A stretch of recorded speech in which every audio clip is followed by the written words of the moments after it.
Well, I want to show you that with the mirror command you can build a whole drawing up very, very quickly, especially when there's symmetry as there is in this paving layout that you can see in the picture on the right-hand side.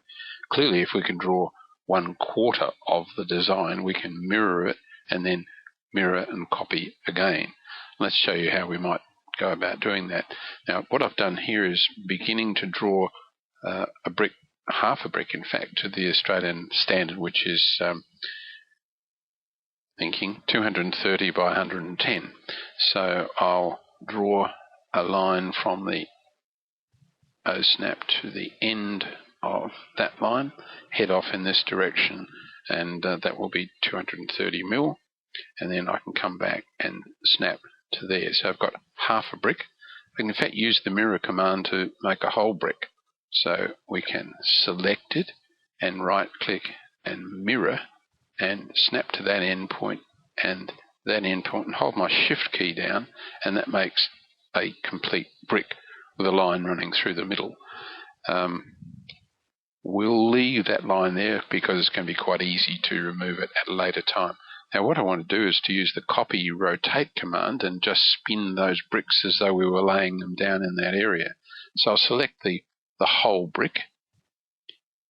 I'm just wondering if I could remove the interior line and do away with some later editing, but I think we'll skip it for the moment.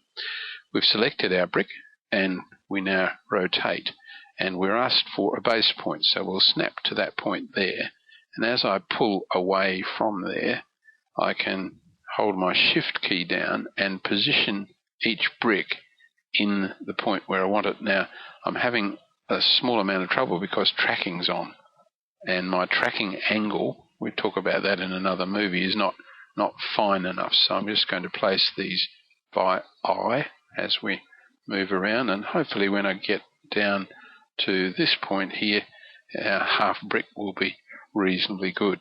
So now we can just remove that, and that, and erase, and that's good enough for any bricklayer, I would think.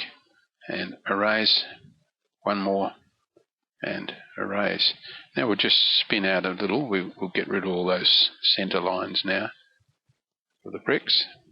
Erase those. It wasn't. Oh, of course we've got doubled up, haven't we? Because we've mirrored them. And now they're gone. So we now have our bricks radiating out in the pattern that we are after through there. Now we want to get I'll just pan across. So we've got that little one there. We want to get this one through here. So we need to mirror that group along that line. So we need to select them. So let's see if we can be a bit clever and put our selection window. We need to zoom out and put our window like so. That gets the whole group of them now. Now we can right click and pick mirror. Holding our shift key down, we'll snap to that point there and then come down here, and we should get a precise mirror image. So we've been able to do that bit and that bit there. We'll try and be a little bit clever now, but I won't keep making the movie because it might take me a couple of goes to get this right.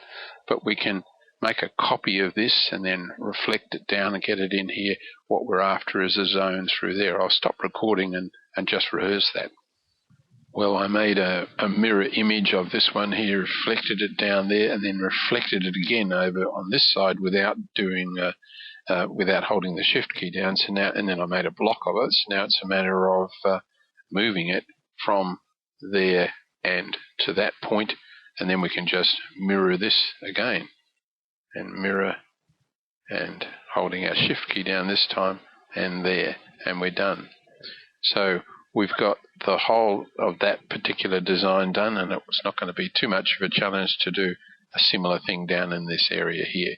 So I hope that you see that when you're using the mirror command, you combine object snaps and the mirror, and it can certainly, in cases like this, speed drafting at a very great rate.